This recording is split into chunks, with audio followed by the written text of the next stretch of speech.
Soalnya di mana? Di sini. Kita biasa bicara tiba-tiba cicak bilang begini. Dan kita langsung bilang begini, lihat cicak menyaut. Kita percaya Tuhan atau percaya cicak? Harus dibuktikan, harus diambil keputusan. Kalau tidak kita ada pada sebuah penyembahan berhala baru.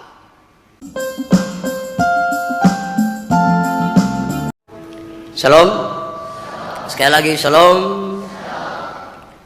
Pikirkanlah satu hari, satu minggu, atau satu bulan, atau satu tahun terakhir. Apa yang kita lakukan? Apa yang paling banyak kita lakukan? Pikirkan. Setelah pikirkan, dari waktu-waktu yang paling banyak kita lakukan itu, punya nilai atau tidak?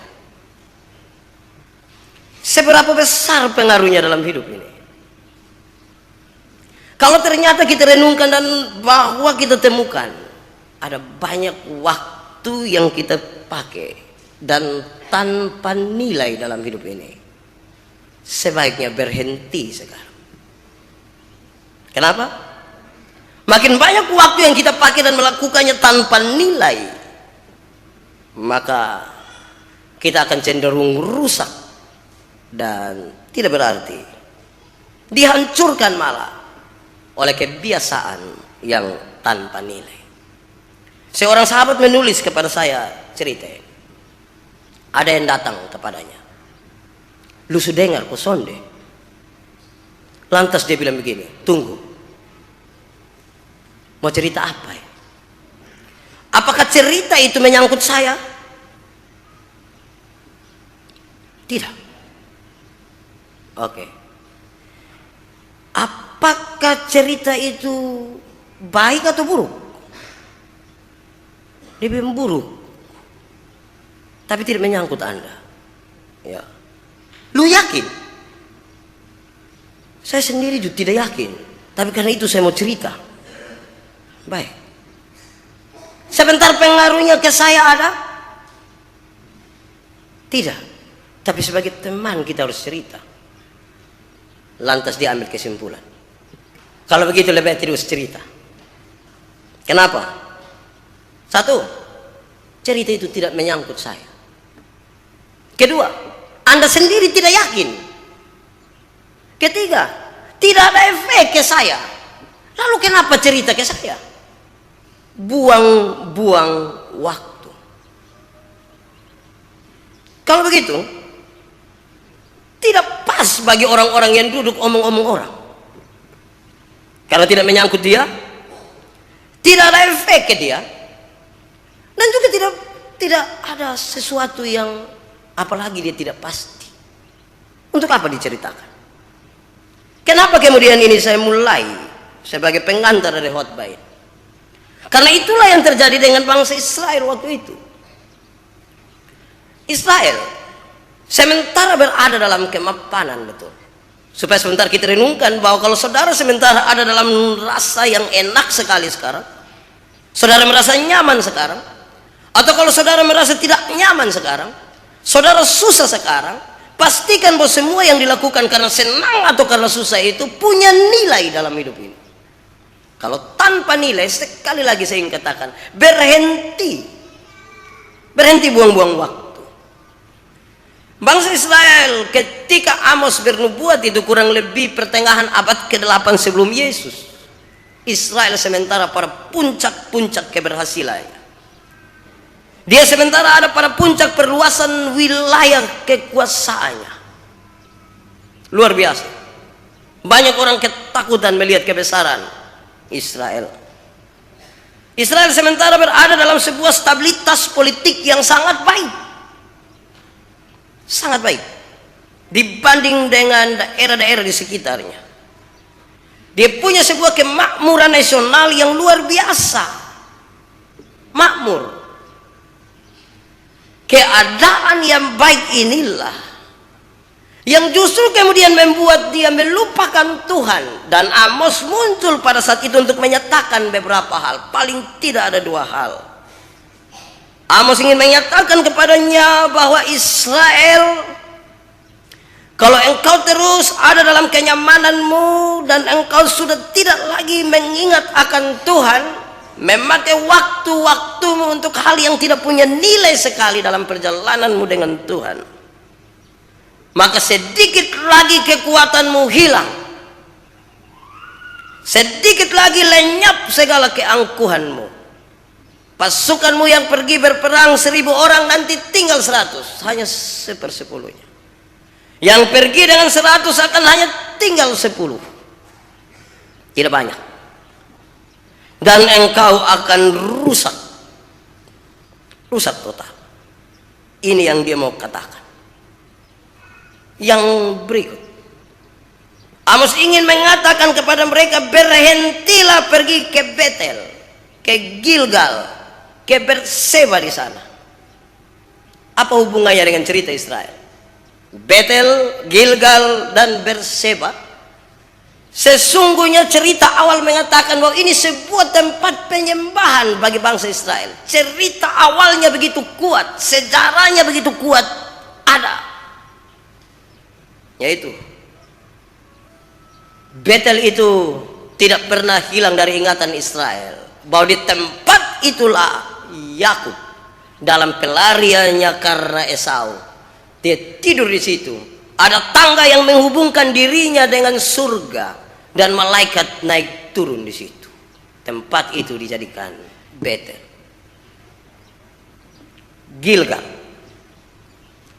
Gilgal itu bekasnya begitu kuat bagi bangsa Israel karena sangat berkaitan dengan Yosua yang menerima pimpinan selanjutnya untuk membawa bangsa Israel masuk ke dalam tanah Kanaan.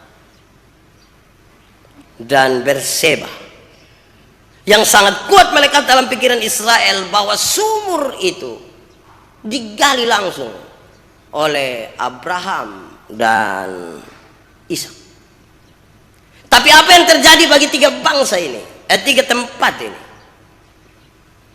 Yang terjadi adalah tiga tempat yang sangat bersejarah dan melekat kuat pada bangsa Israel ini telah menjadi tempat penyembahan berhala oleh bangsa Israel waktu itu. Penyembahan berhala ini mulai rusak sekarang. Ceritanya yang begitu kuat menjadi hancur sekarang. Kenapa? Tempat yang sangat kuat dengan penyembahan itu sekarang berubah fungsi. Sudah bukan lagi tempat mengingat sejarah bagaimana penyertaan Tuhan dalam perjalanan bangsa Israel, tapi justru menjadi tempat penyembahan lembu emas buatan tangan sendiri. Dan ini menjadi masalah baru bagi mereka. Kita renungkan sekarang beberapa hal berkaitan dengan cerita dalam kitab Amos ini. Saudara-saudara, yang pengantar tadi mengatakan kalau dilihat dari luar, Israel sangat bagus, sangat hebat, sangat baik. Perluasan wilayah kekuasaan itu hanya karena bisa terjadi karena kekuatan militer yang luar biasa, dan bangsa-bangsa tunduk kepada mereka. Bahwa kalau ada stabilitas politik yang baik, itu berarti bahwa kepemimpinan raja-raja waktu itu Usia dan Yerobeam II tidak diragukan. Tidak diragukan, sangat kuat. Dan kalau kemakmuran nasional terjadi waktu itu berarti bahwa semua orang diberi kesempatan yang baik untuk mengembangkan dirinya. Itu dilihat dari luar. Tapi mari masuk sedikit ke dalam. Setelah mereka bergeser dari pikiran hanya khusus menyembah Allah kepada waktu-waktu yang diisi hanya dengan kenyamanan-kenyamanan mereka tanpa nilai, maka beberapa hal ini terjadi. Satu, di kalangan bangsa Israel mulai ada kemunafikan mereka. Mereka pergi menyembah tapi munafik. Orang lain tahu bahwa ini adalah bangsa yang dipilih oleh Tuhan Allah, yang menjanjikan akan bawa mereka pada jalan damai sejahtera, tapi orang-orangnya munafik. Kenapa? Banyak waktu diisi dengan kekosongan tanpa nilai. Tadi dari awal saya bilang, kalau dia tanpa nilai, berhenti sekarang. Tanpa nilai, berhenti. Kalau tidak, kita munafik. Munafik itu apa? Dari mimbar ini pernah saya katakan, munafik itu omong lain, bikin lain. Harus berani. Omong A, bilang A. Omong A bilang A sama ya. Omong A, buat A. Munafik itu di muka manis sekali, tapi di belakang pahit sekali. Munafik itu kita bisa berkata-kata tentang Tuhan dan orang terkagum-kagum dengan kita, tapi ternyata kita bermasalah. Saya bilang waktu itu, kalau mau tahu kami hamba-hamba Tuhan baik, pendeta baik, penatua diaken baik, mereka yang melayani itu baik, jangan tunggu waktu mereka berkhotbah, nanti semua baik habis. Coba tinggal dengan dia di dia rumah, baru kita bisa pastikan dia baik atau tidak. Saya berkhotbah di mana-mana dan orang bilang itu pendeta kalau khotbah. Tapi saya jawab mereka, lu belum tinggal dengan saya 1 minggu. Jangan sampai ketika saudara tinggal dengan saya 1 minggu, sama dengan orang alor biasa bilang, bah pendeta juga begitu. Itu dia masalah di situ. Kenapa? Karena kemunafikan membuat kita makin hari menjauh dari Tuhan Allah. Kemunafikan hanya membuat kita puas dengan kata-kata. Kemunafikan hanya membawa kita pada banyak yang diinterpretasikan saja, yang dihayalkan saja, dan tidak menjadi realitas. Hari ini saya ingin katakan kepada kita, bertobatlah dari kemunafikan, berhenti, jangan puas dengan kata-kata. Sebab apa? Daftar makanan tidak mampu mengenyangkan laparmu, tidak mampu. Tidak ada orang yang lapar sekali dia pergi masuk di satu rumah makan, dia baca bilang nasi ayam, langsung dia bilang aduh saya suka kenyang. Itu orang otak miring sedikit. Daftar minuman tidak mampu menghilangkan dahagamu. Yang harus dilakukan kalau lapar adalah makan. Yang harus dilakukan kalau haus adalah minum. Kalau tidak, kita hanya puas dengan kata-kata, dan itu sebuah kemunafikan. Kita belajar sekarang. Ada banyak kemiskinan di Kota Kupang. Kami berdoa bersama-sama, kami berdoa, kami bergumul.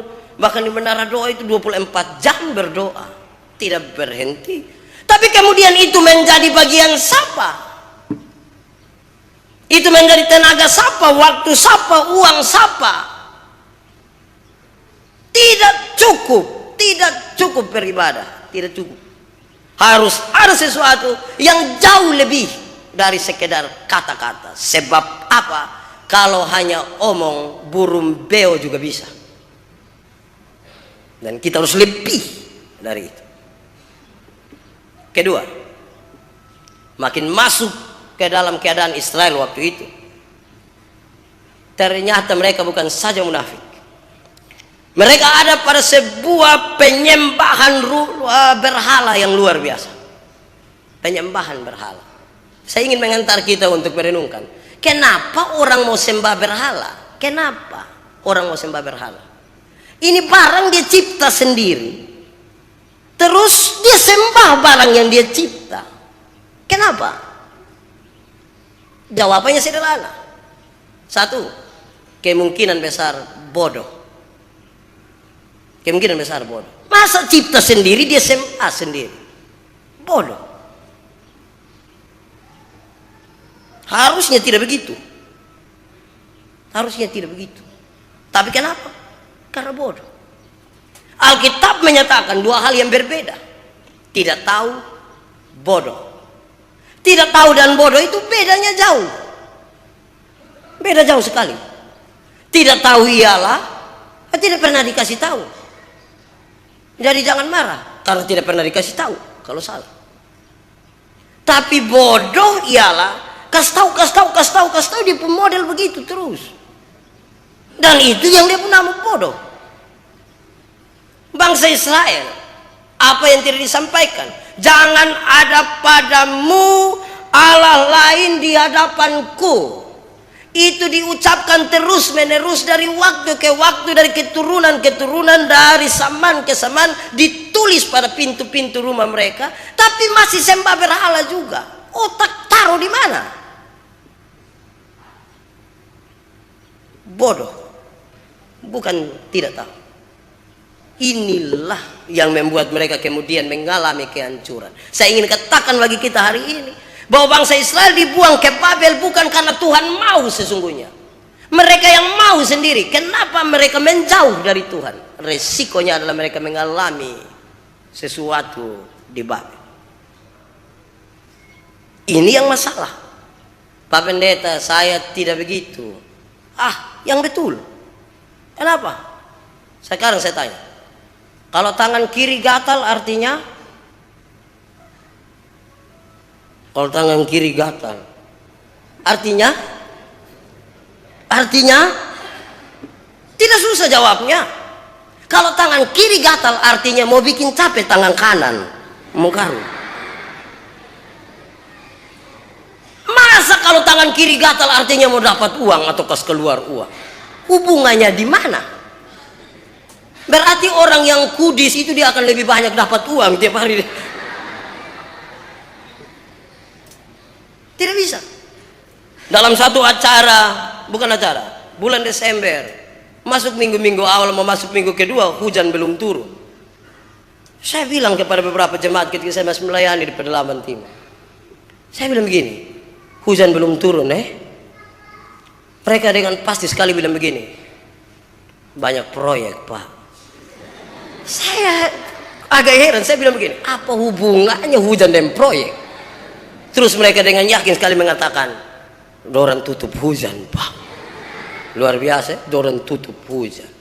Saya terpancing untuk cari tahu, dorang tutup hujan dan cara bagaimana?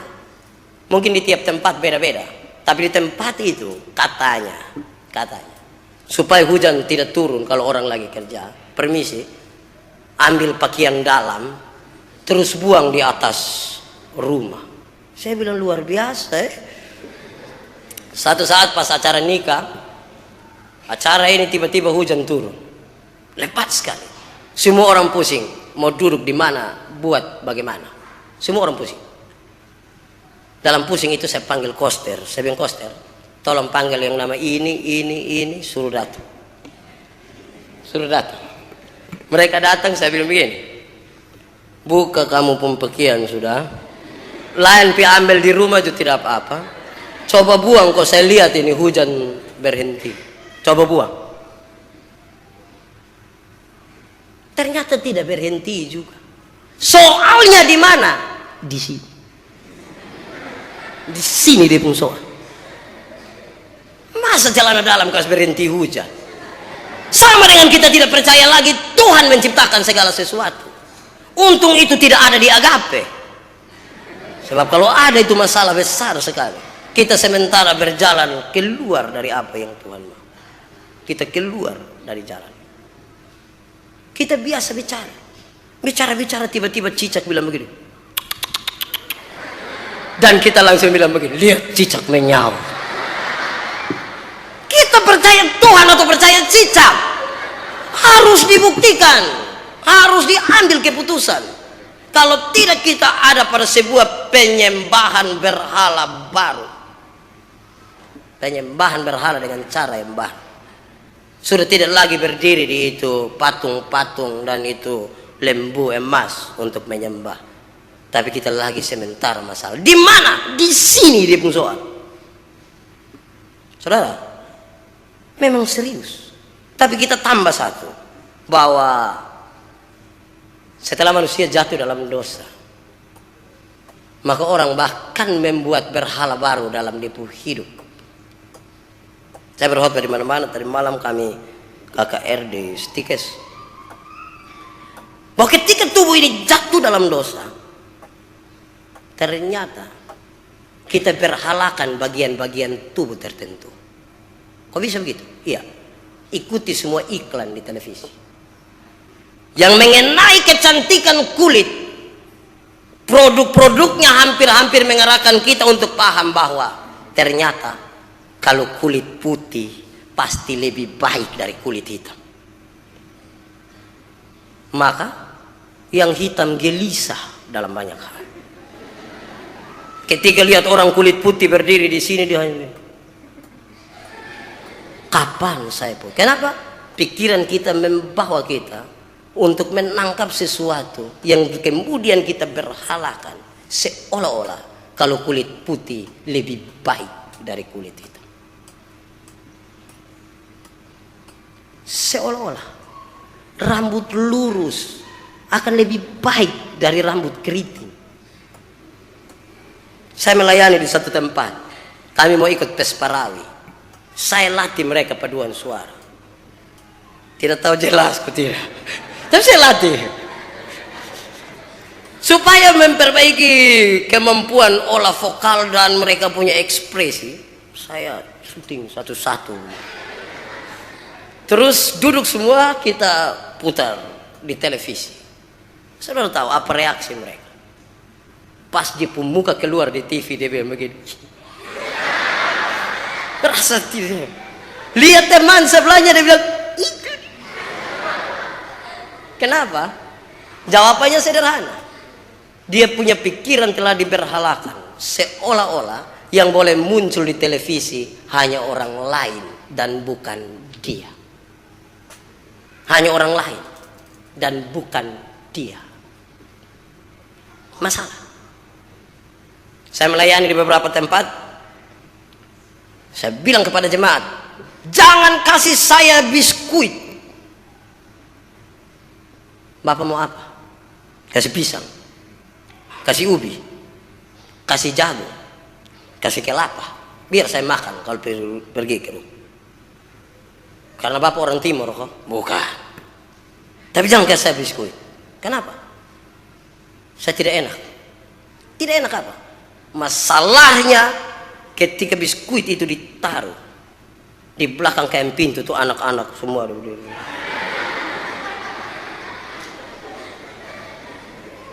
Saya pikiran, mereka hitung saya makan berapa yang dikasih tinggal.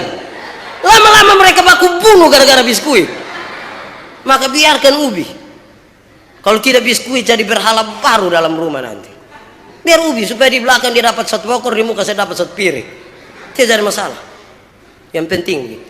Saudara tahu, kemudian ketika orang berpikir berhala-berhala inilah, maka orang kemudian sulit sekali mengelola pujian, apalagi hinaan. Mengelola pujian. Kok bisa begitu? Bisa.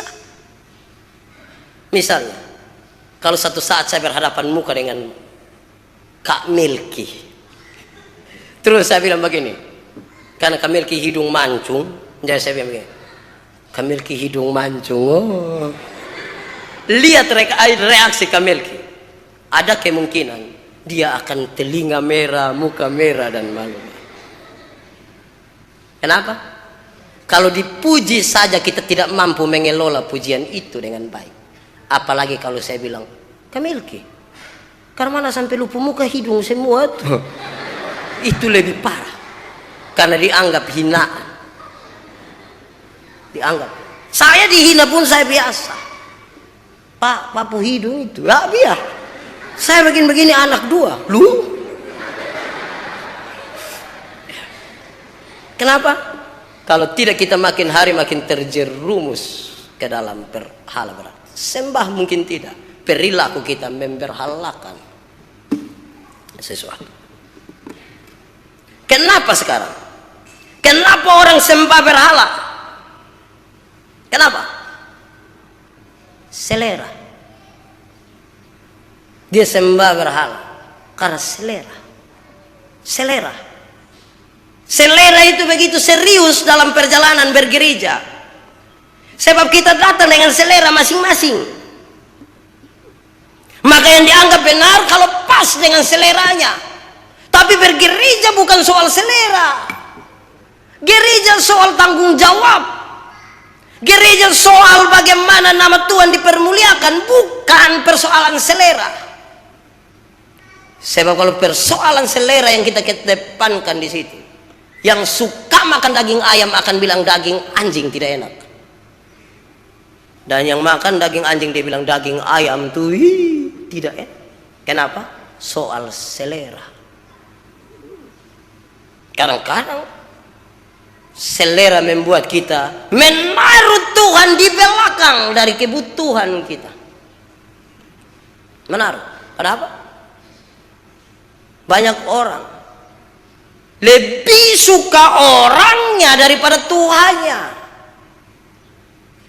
Beda dengan kalimat Mahatma Gandhi. Aku suka Tuhanmu, tapi tidak suka kamu pun orang. Kita pun beda. Kalau kita suka satu orang, itu orang. Dia pergi mana, kita ikut dia. Dia pergi mana, kita ikut dia. Dia mati, kita tidak tahu pergi mana. Ya, saya bilang dalam satu khotbah kematian, saya bilang begini, kalau semua mati kita hanya bisa berharap pada Tuhan. Kau begitu? Iya. Kalau ada istri mati, kita cuma nangis. Dia mandi, kita juga mandi. Dia pakai pakaian, kita juga pakai pakaian. Dia antar menuju ke kuburan, kita ikut. Kasih masuk di dalam lubang, kita mau masuk. Tapi pas mau tutup, kita bilang, lu sendiri, saya tidak bisa pergi. Kita tidak berani ditutup. Saya sedih, apapun kita, tidak berani. Dan itu yang ingin saya katakan. Kita kadang-kadang memberhalakan, kami di kampung itu, orang lebih takut pendeta daripada takut Tuhan Allah. Doa syafaat, pendeta pun sambil, bapak-bapak. Hei, lu takut Tuhan. Yang takut saya ini untung pendeta saja. Kalau tidak mungkin saya di sana hancur. Lebih takut Tuhan. Jangan takut kepada saya. Berikut. Ketiga. Masalah serius yang dialami oleh bangsa Israel adalah kebejatan moral. Mereka mengalami sebuah kebejatan moral. Kenapa? Tadi bukan saja karena bodoh, tapi sementara mereka ingin ada pada sebuah kenikmatan. Kenikmatan itu membuat mereka menjadi bejat karena melangkahi sejumlah hal yang Tuhan tentukan bagi mereka. Ya, kenikmatan.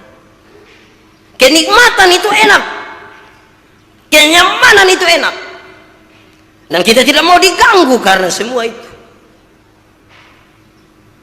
Kita tidak mau. Dan itu yang terjadi pada bangsa Israel. Kesewenang-wenangan terjadi di situ. Saudara, moral dalam ilmu etika dia bagi dua. Immoral dan amoral. Tidak sama. Amoral artinya jangan diberi penilaian moral.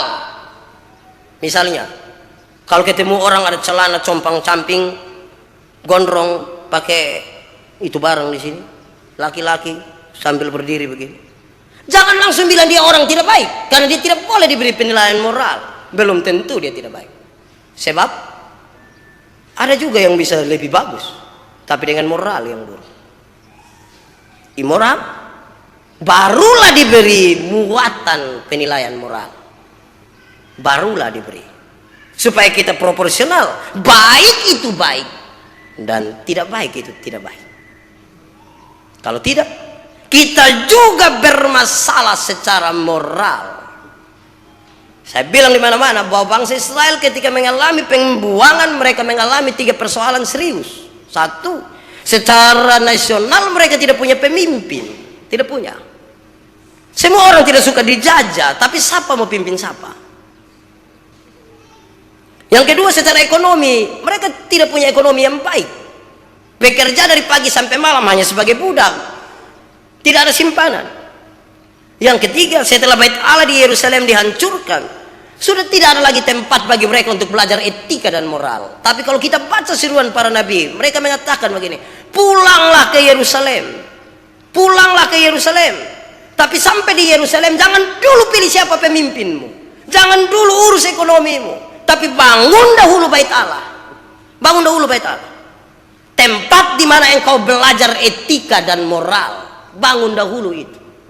Sebab kaya tanpa etika dan moral menghancurkan dirimu karena kekayaan. Dan pemimpin tanpa etika dan moral menghancurkan bangsamu. Amsal pasal 29 ayat 2 menyatakan itu. Jika orang benar bertambah, bersukacitalah rakyat. Tapi kalau orang fasik memerintah, berkeluh kesahlah rakyat. Hanya itu. Ternyata bangsa Israel dalam semua pimpinan penyertaan Tuhan tergoda karena kenikmatan, sehingga moralitas dirusakkan. Berikut, sistem peradilan mereka rusak. Mereka kelihatan dari luar begitu baik, tapi sistem peradilan mereka rusak. Kenapa? Karena persoalan kuasa dan sekali lagi kenyamanan di situ. Mereka akan menjadi baik kalau ada keadilan di situ. Kalau tidak, keadilan milik para orang kaya. Keadilan hanya milik para penguasa. Dan yang miskin akan jadi susah karena dia punya sistem keadilan yang rusak. Saya ingat betul ketika kami baru datang sekolah pertama di Kupang ini, sore dingin, jadi kami datang. Yang tidak keringat itu waktu makan, mandi saja. Selain itu keringat semua. Saya juga jadi tidak enak, tapi mau bilang bagaimana. Kami singgah di simpang 3 di Wesapa, rumah makan ada rasa. Masuk di dalam dengan teman satu. Lihat di situ, teh panas 500, es teh 750. Uang kami hanya 1000. Mau bikin bagaimana? Oh, sudahlah, kasih teh panas 2. Ini masalah keringat lagi. Amin. Yang satu minum biasa-biasa. Yang satu cepat-cepat. Lu sambil pelan-pelan kok. Lu tunggu kok dingin kok 750. Kita buang hanya 1000 ini. Bayangkan ketakutan karena tekanan nanti dia jadi dingin, dia kira 750, membuat dia harus telan ini air panas-panas. Ada yang tidak berimbang antara teh panas dan teh dingin, padahal sama-sama namanya teh. Kalau mau baik supaya yang satu tidak kepanasan dan keringatan, buatlah keadilan. Kalau sama-sama teh harganya cukup 500 atau sama-sama 750. Kalau sistem peradilan kita rusak, rusaklah bangsa ini. Bangsa ini. Kita sementara ada dalam sebuah aktivitas yang nol dan tanpa nilai. Cerita mau sehebat apapun kita nol dan tanpa nilai. Seorang sahabat bercerita kepada saya sementara ada masalah. Masalah apa? Saya duduk diam-diam, dia datang langsung pukul saya. Di sini saya marah, saya langsung pukul begini, salah. Kedua saya pukul, dia silih, salah juga. Saya marah baik-baik, langsung taruh, bang, kena, salah juga. Kalau salah juga guna apa lu cerita? Yang benar saja yang diceritakan. Yang salah tidak usah. Masalah apa? Kalau tidak, kita ada dalam masalah. Terakhir, bangsa Israel ada dalam sebuah penindasan terhadap kaum miskin yang luar biasa. Penindasan. Dan ini menjadi serius bagi mereka. Serius kenapa? Karena kemudian timbul kesenjangan sosial yang luar biasa di antara struktur masyarakat Israel waktu itu. Yang kaya, dia menjadi sangat kaya. Yang miskin, dia makin menjadi miskin. Dan para tuan berkuasa mutlak atas budak-budaknya. Budak-budaknya. Lalu bagaimana nilai-nilai yang Tuhan pakai itu harus mereka aplikasikan? Agak rumit. Sebab apa? Kalau yang kelihatan saja kita tidak mampu untuk memberi rasa hormat, apalagi yang tidak kelihatan. Kembali pada pertanyaan pertama. Apa yang kita lakukan 1 minggu, 1 hari, 1 bulan, atau 1 tahun terakhir? Masa-masa sekarang ini kalau orang tanya, Pak Pendeta ada buat apa? Saya ini paling senang kalau orang tanya, Pak Pendeta ada waktu kok? Saya biasa jawab bilang, saya sibuk Pak. Kalau pertanyaan dan jawab bilang sibuk itu kayak rasa kayak lebih manusiawi lah. Ada waktu kok Pak Pendeta? Oh saya sibuk. Coba bayangkan kalau orang tanya, Pak Pendeta ada waktu kok? Iya ada kok, saya bikin apa-apa. Iya Pendeta saya bikin apa-apa. Jadi kayak lebih berharga kalau kita sebut diri sibuk. Ya tidak apa-apa juga. Persoalannya kita sekarang adalah, saya ingin kita renungkan di bagian terakhir. Hati-hati dengan kesibukan. Hati-hati. Apa yang perlu diperhatikan di situ? 1. Apakah kesibukanmu punya alasan dan motivasi yang kuat dan pasti atau tidak? Banyak kali kita sibuk, memang benar. Tapi tidak dengan motivasi yang benar. Karena motivasi yang tidak benar itu orang bisa jadi masalah. Padahal kita lagi sibuk, bahkan dalam rumah Tuhan. Mau tampil menyanyi di sini yang hanya 5 menit. Orang bisa berkelahi setengah mati soal baju pules harus pakai apa. Dia harus Piramayana berapa kali. Harus jahit yang model Karmana, ikut yang tahun 1 atau ikut yang tahun sekarang. Kenapa? Kesibukan kita tidak dengan landasan dan motivasi yang kuat. Hanya modal penampilan. Di Kemit ini saya mendampingi lebih dari 5.000 persekutuan doa. Dan ketika mereka berdoa masing-masing persekutuan doa, orang banyak, orang tidak banyak. Tapi kalau bilang tur keluar karena mau pelayanan di Singaraja, Dobon Solo juga kurang. Semua orang harus pergi. Mau bikin takut siapa di sana? Kenapa? Masalah ada pada motivasi kita. Sibuk silakan, pastikan motivasi kita. Kedua, dalam kesibukanmu hati-hati dengan hambur-hambur. Hambur apa Pak Pendeta? Ya hambur-hambur. Hambur apa sah? Hati-hati. Sebab apalagi kalau baru-baru langsung hambur-hambur, oh itu masalah nanti. Maka tolong tidak boleh hambur-hambur. Hambur apa saja. Tidak boleh. Dalam sibuk apapun, semua proporsional. Tidak bisa hambur-hambur. Perhatian, proporsional. Jangan dihambur-hambur. Jagung tidak boleh jatuh sembarang. Itu masalah nanti. Tidak boleh. Sama dengan hambur. Berikut, dalam kesibukanmu, pastikan bahwa kita punya keterampilan untuk mengelola. Sebab kalau tidak ada keterampilan untuk mengelola, tidak mungkin jadi berkat. Ada kemungkinan menjadi malapetaka bagi kita. Bisa menjadi malapetaka. Kaya sekalipun tanpa kemampuan mengelola, malapetaka. Maka pastikan bahwa kita harus punya kemampuan itu. Tanpa itu tidak bisa. Tidak bisa. Berikut. Dalam kesibukanmu, pastikan bahwa engkau tidak sementara merasa paling hebat. Sebab apa? Kita masih butuh orang lain. Kita masih butuh orang lain. Di balik kesuksesan seorang suami, seorang laki-laki yang luar biasa, ada seorang istri ada seorang perempuan yang mungkin dia biasa-biasa saja di belakang. Itu kalau laki-laki sukses.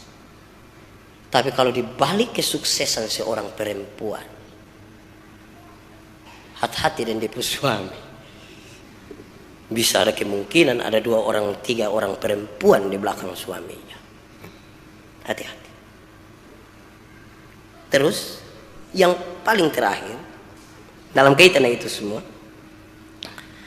dalam seluruh kesibukanmu dengan Tuhan, dengan seluruh kesibukanmu, hati-hati. Hati-hati tentang hubunganmu. Jangan sampai hubunganmu dengan Tuhan bermasalah. Jangan sampai hubunganmu dengan keluarga bermasalah. Jangan sampai hubunganmu dengan mitra-mitramu bermasalah. Hanya karena kesibukan. Maka harus dijaga. Yang nilai mana, yang tanpa nilai mana, supaya semua dikelola dengan baik dan tidak ada pemutusan hubungan dengan Tuhan, dengan keluarga, dengan mitra-mitramu, dan dengan orang-orang yang membutuhkanmu. Sebab apa?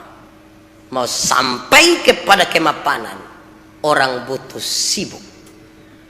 Tapi tidak semua sibuk membawa orang kepada kemapanan. Amin. Amin. Sudah cukup. Tuhan memberkati.